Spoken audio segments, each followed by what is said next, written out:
avec jugeote l'ensemble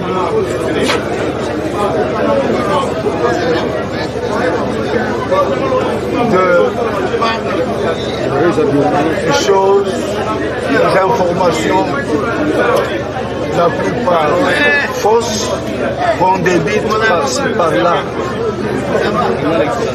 Ngai mwana na bino nazali toujours debout. Makanisi na ngai, maele na ngai, bombo na ngai nyonso ezalaka mpona bolambu ya peuple. Tango nalekaka soki botelemisi ngai bopose mwa problème oyo mwa moke ezalaka nazangaka te kosoulage bapene na bino tozala obele elongo tosambela nzambe tokokenda liboso nazali na mingi ya koloba te nakoloba mpe nakobengisa bino oyo koyoka ngai nga mpe nayoka bino me mpo na lelo nalobi merci longo nyami. Le jour où j'ai présenté ma démission, après avoir dirigé le gouvernement de salut public, qui a accompli les principales missions qui lui étaient confiées sous ma direction, je me suis imposé une ligne de conduite, à savoir le silence. J'observe ce silence jusqu'à nouvel ordre. Lorsqu'arrivera le moment où je me déciderai de le briser et de reprendre l'ensemble de mes activités en tant que président de parti, en tant qu'acteur politique, vous aurez le loisir de revenir en ces lieux du socialisme, parce que vous avez vu le nom que porte ce siège, c'est Solferino. J'aurai ainsi l'occasion de vous parler et de dire ce que je pense sur la marche, sur notre chère patrie. Mais pour l'heure, je suis ravi de constater que vous êtes venus nombreux à l'appel du cabinet pour vous abreuver de la vérité. Dans tout ce que les hommes peuvent faire, ils doivent privilégier la manifestation de la vérité. Le contraire de la vérité, c'est le mensonge.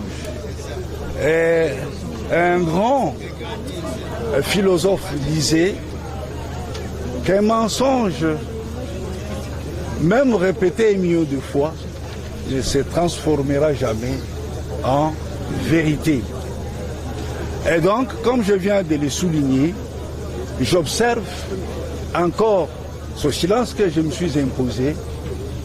Et dans quelques semaines, dans quelques mois, je serai contraint à briser ce silence et donc je parlerai. Vous savez que je ne parlais que pour dire des choses essentielles et je le dirai. Si ce n'est pas un secret, vous parlez d'un moment propice pour parler. Quels sont les événements précurseurs de ces moments si ce n'est pas un secret? Je préfère ne pas le dire. Je vous appellerai pour vous dire ce que je pense de la marche de notre pays.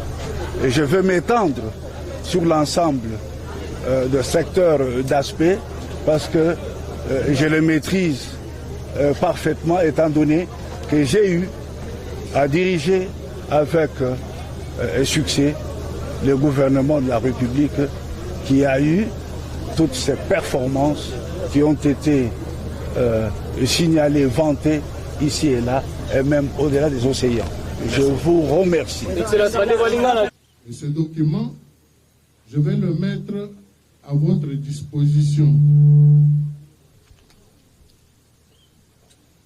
Et là-dessus, malgré les multiples contingentements financiers, je vous annonce que toutes les rémunérations ont été payées intégralement depuis le début du mandat jusqu'à notre sortie.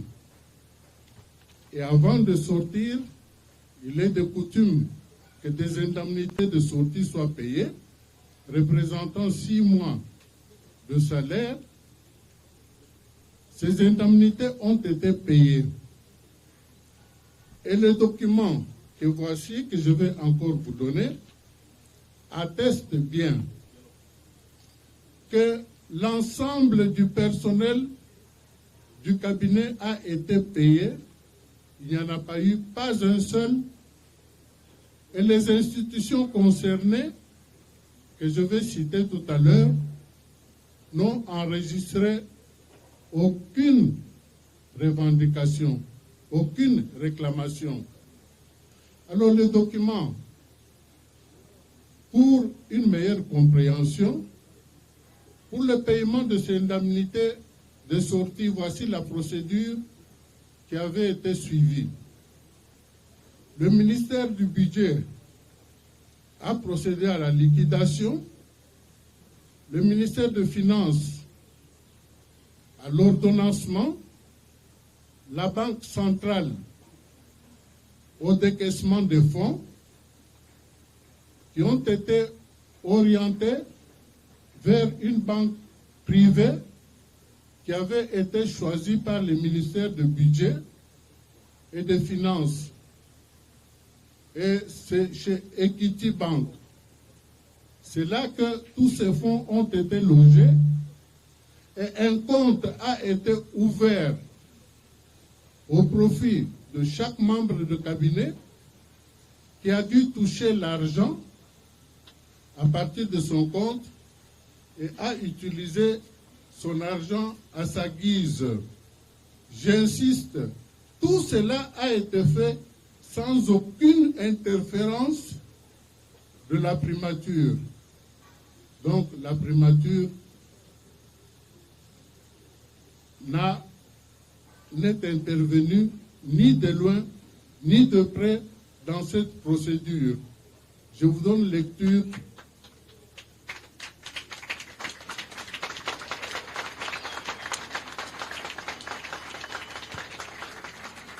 Je vous donne lecture de ce document qui est parti du Trésor public.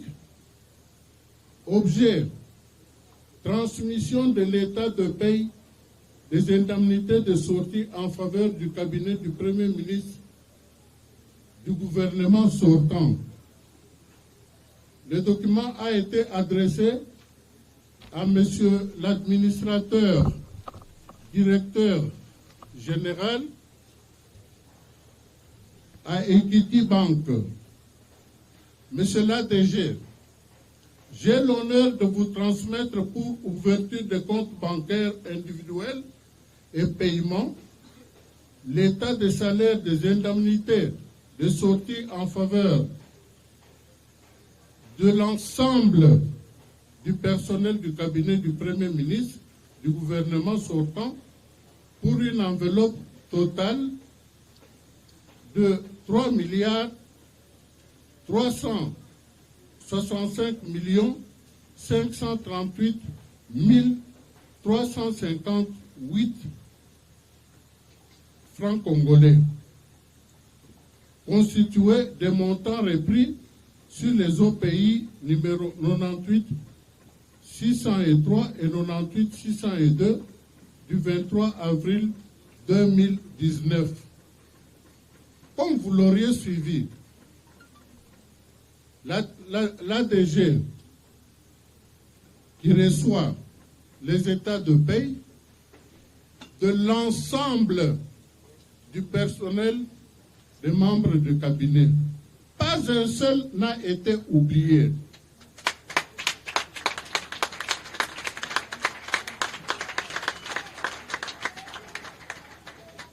Et à la fin,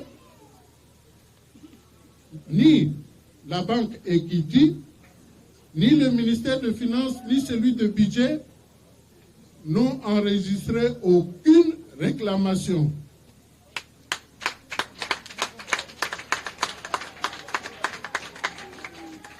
Il est surprenant qu'au moment où ils devaient faire des revendications à ceux qui les payaient, c'est dans la rue que les revendications sont en train d'être faites. Vous comprendrez que le fait d'utiliser la rue, ce n'est pas du tout innocent. C'est parce que il y a un arbre qui porte de bons fruits et sur lequel il faut jeter de la pierre. Parce qu'on peut jeter. On ne peut jeter de la pierre que sur un arbre qui porte de bons fruits. M. Bruno Tshibala a fait porter au pays de bons fruits. Nous sommes en train de vivre la passation, les effets de l'alternance pacifique, et cela n'a pas contenté tout le monde. Ça fait des jaloux.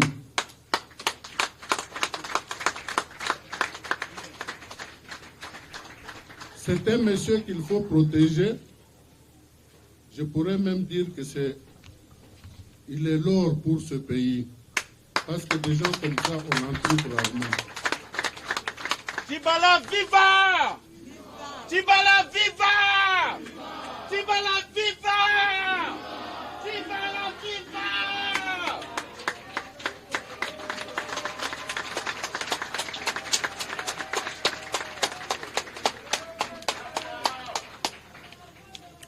Alors, au 20 mai 2019, le Premier ministre déposait sa démission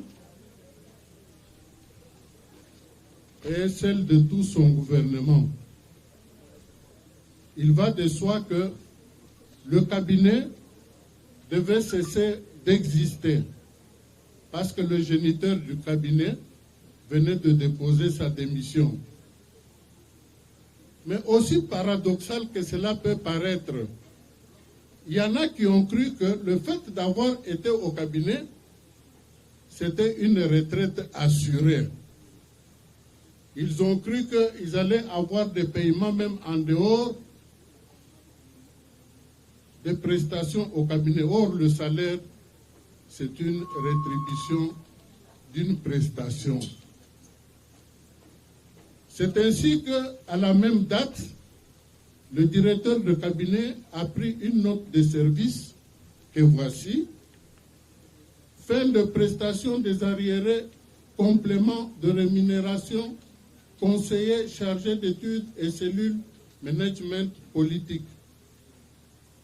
Après le paiement des indemnités de sortie des membres du cabinet, il est mis fin aux prestations des conseillers chargés d'études et membres de la cellule de management politique à la primature. Aussi, seule une équipe restreinte est spécialement retenue pour les besoins de la remise et reprise. Concernant les arriérés de compléments de rémunération pour le mois de mars, avril et mai, leurs bénéficiaires seront payés des décaissements de fonds irrélatifs par le Trésor public, signé le directeur de cabinet. Sitôt dit, sitôt fait, parce que au 12 juillet 2019, suivait le paiement le complément de rémunération qui constituait des arriérés pour le mois de mars, avril, mai 2019. Et le paiement correspondait à la cessation définitive de prestations à la primature des membres de cabinet.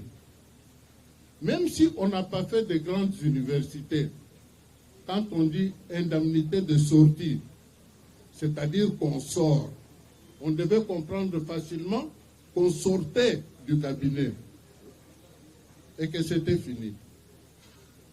Alors, nous allons mettre à votre disposition les paiements des membres de cabinet, des conseillers, que chacun a acquitté. C'est-à-dire que vous trouverez même parmi les oiseaux de mauvais augure qui crient, qui auront touché leur salaire. Je pense que la presse aura le courage de les dénoncer parce qu'ils ont eu à pratiquer la diffamation, tout simplement, sur la personne du Premier ministre sortant et honoraire, M. Bruno Tshibala-Nzeze. Voilà ce qu'on pouvait vous dire à propos des salaires et des indemnités.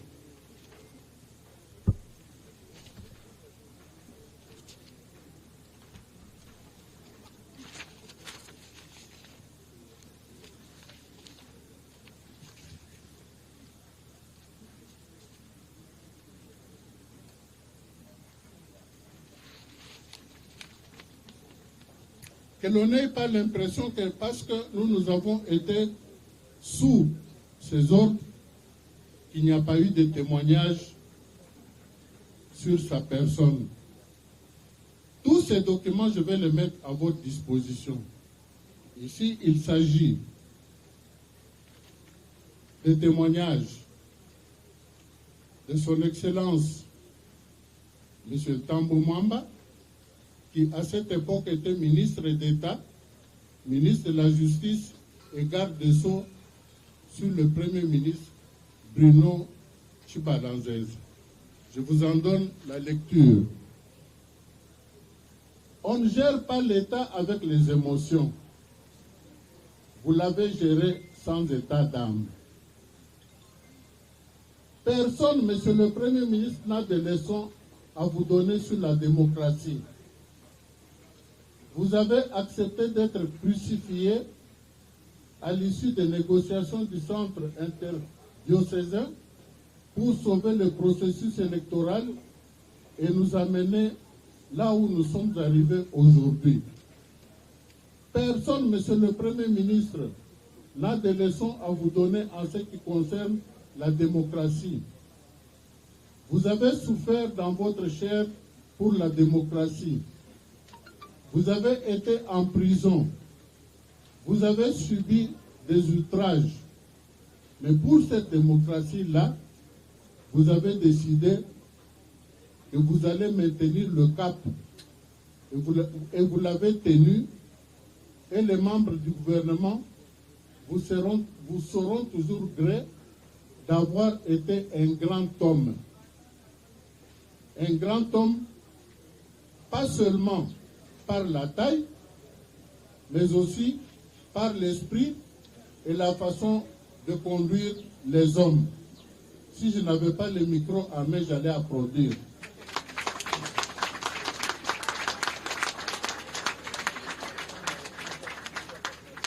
Votre mission n'était pas facile. J'ai lu pas mal d'ouvrages des premiers ministres sur le rôle ingrat de cette mission. Vous êtes passé par toutes ces étapes-là et vous les avez surmontées. Aujourd'hui, vous devez faire abstraction de ceux qui ont cherché à vous humilier, car cela n'a aucune espèce d'importance à partir du moment où vous avez travaillé pour la République. Vous avez travaillé pour notre patrimoine commun, qui est le Congo, et vous êtes un grand patriote, M. Bruno Tshibala. Merci infiniment pour le travail accompli. Vous allez partir tête haute.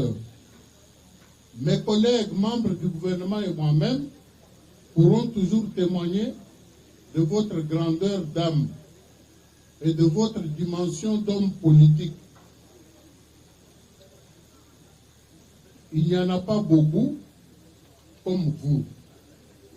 Vous n'êtes pas entré dans la politique pour faire de l'argent.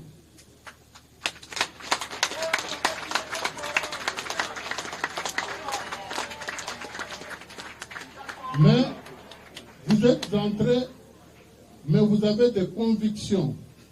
Je sais de quoi je parle. Je demande à tous mes collègues ici présents et à tous les invités de vous applaudir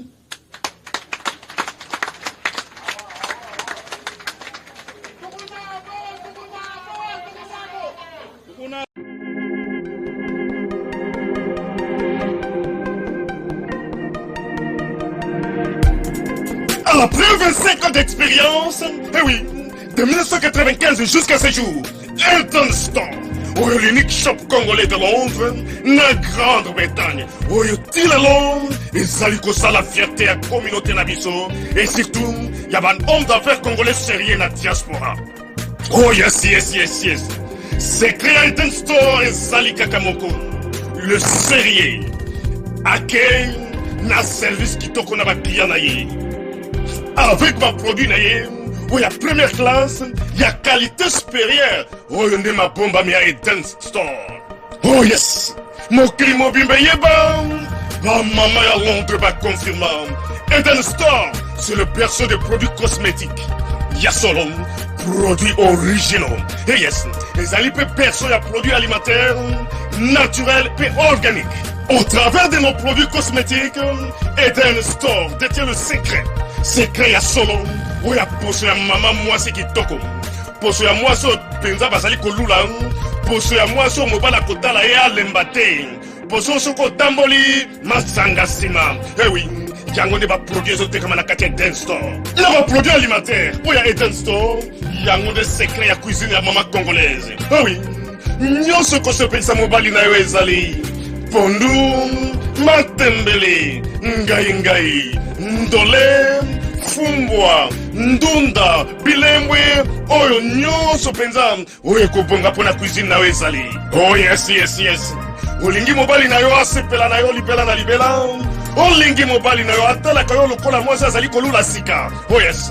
Olingi mobali na asisa biloko nyonso otielaka ye na mesa. Secret ezali kaka moko. Elton Store.